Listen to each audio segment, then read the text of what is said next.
tout à l'heure du visage de l'autre, de voir l'autre exprimer ses émotions. Oui. Et vous avez beaucoup travaillé sur le visage. Je me demandais en quoi justement, en quoi c'est important d'être vu, ou en quoi justement ça peut être extrêmement difficile d'être vu avec ses émotions.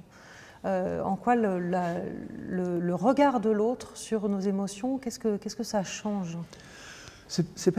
Là, en l'occurrence, c'est moins le regard de l'autre sur nos émotions que le regard que l'autre portait sur un visage déformé, un visage marqué d'acné, un visage qui vieillit. Enfin il y a tout un tas de préventions comme ça qui fait qu'une personne peut ne pas aimer être regardée. Et d'ailleurs, nous-mêmes, chacun de nous, dans le rapport au miroir, on est dans l'ambivalence. On a du mal à se reconnaître. Généralement, on ne s'aime pas. C'est pour ça d'ailleurs que les ados font des dizaines de selfies tous les jours, parce qu'elles cherchent désespérément leur meilleur profil sans jamais trop le trouver. Donc elles attendent les likes pour savoir quel est le bon, parce qu'elles n'arrivent pas à trouver.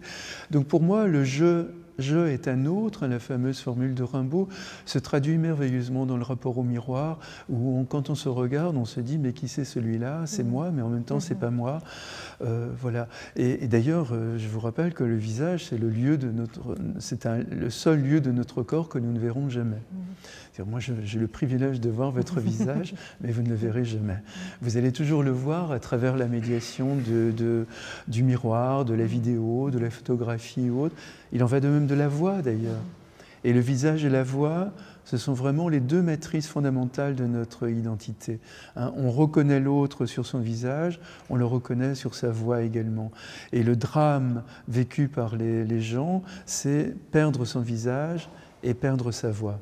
Perdre sa voix, c'est la laryngectomie notamment, mais c'est parfois le cas d'un certain nombre de dépressions où les gens ont énormément de mal à parler, ils ont l'impression qu'ils soulèvent chaque mot comme un tonneau de Danaïde, que c'est quelque chose de terrible.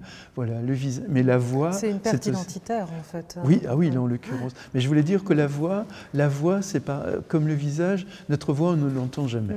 Moi j'entends votre voix, mais vous ne l'entendez pas, parce que votre voix vient de l'intérieur, et ma voix vient de l'intérieur, d'où le désarroi qu'on éprouve quand on s'entend à la radio ou quand on fait un enregistrement, on se dit mais c'est pas moi ça.